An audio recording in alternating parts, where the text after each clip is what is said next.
안녕하세요. 어떤 일로 연락 주셨을까요?에 대한 변협 등록 가사법 형사법 전문 변호사 지재훈 변호사입니다.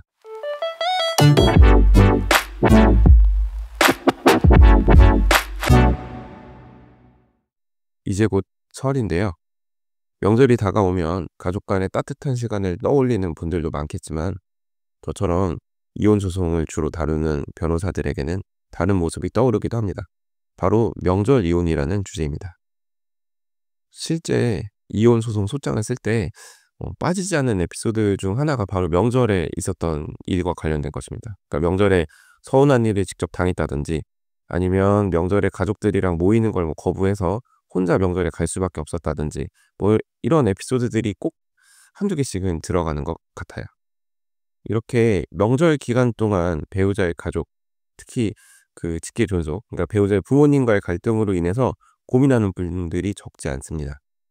오늘은 명절에 자주 발생하는 가족 간 갈등과 법적으로 배우자의 직계 존속의 부당한 대우가 어떤 영향을 미칠 수 있는지 이야기해 보려고 해요.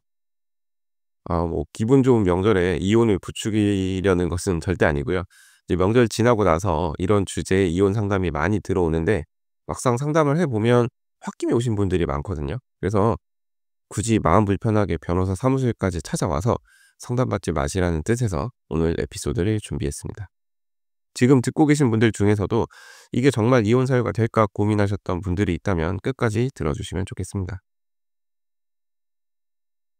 명절은 가족들이 모여 함께 시간을 보내는 특별한 날이지만 동시에 크고 작은 갈등이 발생하기 참 쉬운 시기이기도 하죠. 명절에 이쪽 집 저쪽 집을 왔다 갔다 하면서 시간을 보내는 일은 결코 쉬운 일이 아닙니다. 특히 한쪽 가족과 보내는 시간이 길어질까 봐 조마조마해하거나 대화 주제 하나하나에도 신경을 곤두세우게 되는 상황이 많습니다. 명절이 가족 간의 정을 나누는 따뜻한 시간이어야 하지만 실제로는 물리적으로도 정신적으로도 우리를 탈진하게 만드는 경우가 많습니다. 더구나 역할 분담의 불균형이 느껴질 때는 그 부담감이 배가 되기도 합니다. 그러니까 한쪽에서는 주방에서 끊임없이 일하고 다른 한쪽은 거실에서 느긋하게 시간을 보내는 모습을 보면서 불편함이 쌓이는 건 너무나 자연스러운 일이죠. 왜 이 모든 걸 내가 다 감당해야 되는 걸까라는 생각이 한 번이라도 스쳤다면 명절이 주는 스트레스가 결코 가볍지는 않다는 뜻입니다.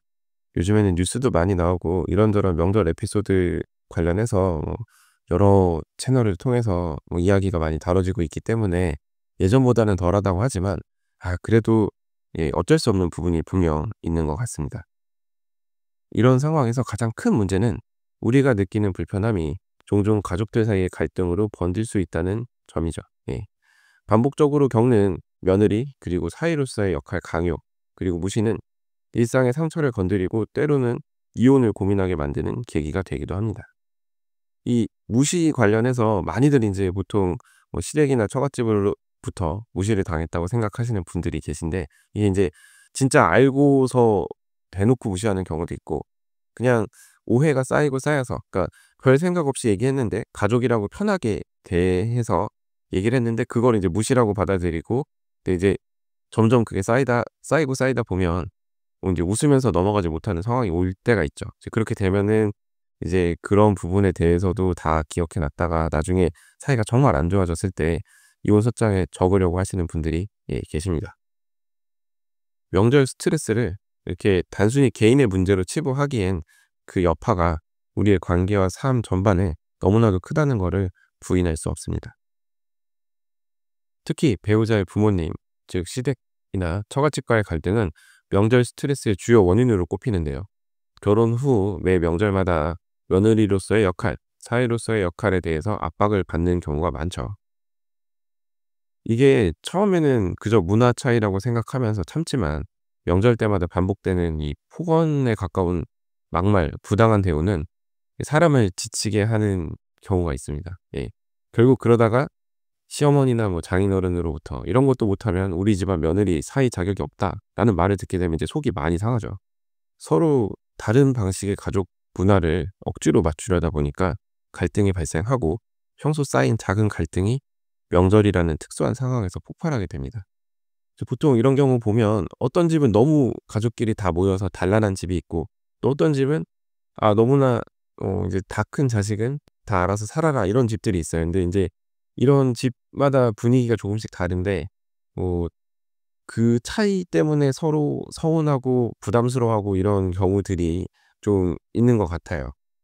인제 이런 게 쌓이다 보면 인제 명절이 단순히 가족이 모이는 즐거운 시간으로 끝나는 게 아니라 갈등이 폭발하는 그런 시간이 되어 버리는 것이죠.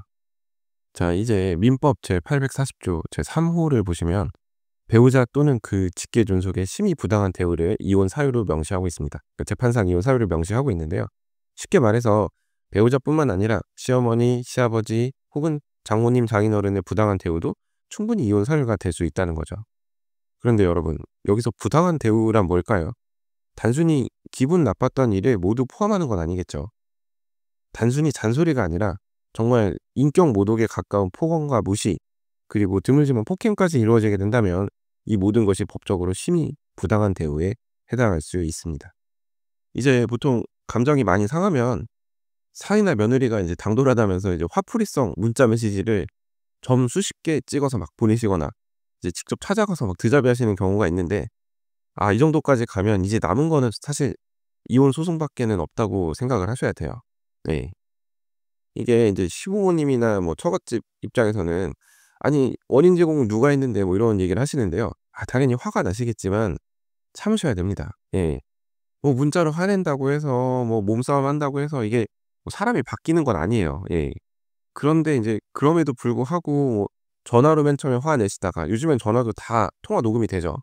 전화로 화내시고 인제 전화를 인제 누군가 착신 거부를 하면 인제 받지 않으면 이제 카톡을 막 남기시다가 카톡에 또 일이 안 사라지죠. 그러면 이제 카톡 안 읽으니까 문자 받아라 하면서 문자 남기시고 하는데, 결국에는 이런 거 이혼 소송할 때 다 제출을 하거든요.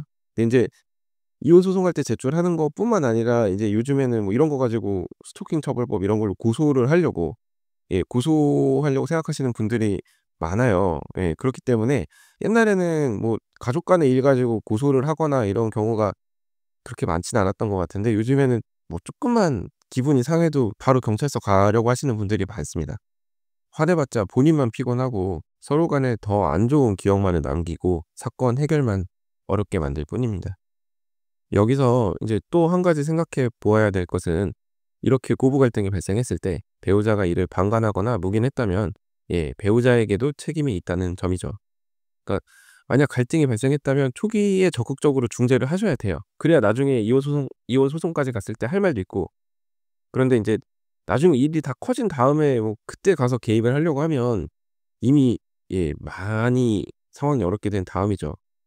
그러다 보면 결국 그 상황에서 뭐 본인도 답답하니까 서로 안 좋은 얘기 주고받을 수밖에 없고.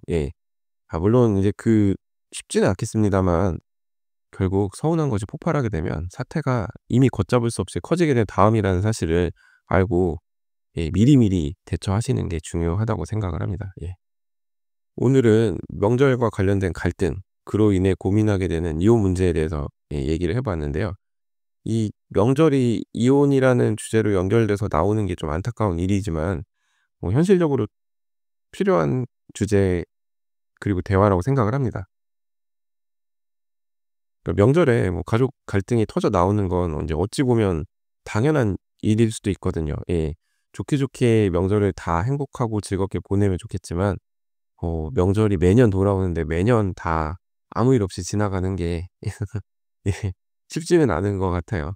그래서 인제 하지만 중요한 건 그 갈등이 반복되는 것을 그대로 두고 방치하면서 여러분의 마음을 갉아먹게 내버려 두는 것이 아니라 이제 그 갈등을 해결하고 더 나은 방향으로 나아가는 길을 찾는 것이죠. 예. 제가 오늘은 불편한 얘기를 이렇게 많이 했지만 그래도 다가오는 명절 모두 마음만은 편안하셨으면 좋겠어요. 요즘 상황이 상황이니만큼 명절 분위기를 느끼기 참 어렵긴 한데요. 뭐 임시공휴일 자체도 뭐 이렇게 기쁜지 모르겠어요. 뭐 '쉬는 날 하루 더 생겨서 좋은가?' 마음은 좀 편하긴 한데 그래도 잘 모르겠습니다. 이게 옛날에 처음 임시공휴일 생겼을 때는 되게 기분이 좋았던 것 같은데 갈수록 뭔가 감흥이 떨어지는 느낌이랄까요? 아무튼 명절을 다들 평안하고 즐겁게 무탈하고 그렇게 보내시기를 바라는 마음에서 오늘 이렇게 명절과 관련해서 얘기를 해 보았습니다. 자, 오늘 제가 준비한 얘기는 여기까지이고요. 오늘도 끝까지 들어주셔서 감사합니다. 자, 다음 에피소드에서는 더 흥미롭고 유익하고 현실적인 그런 법률 이야기로 찾아뵙도록 하겠습니다. 이상 대한변협 등록 가사법 형사법 전문 변호사 지세훈 변호사였습니다. 감사합니다.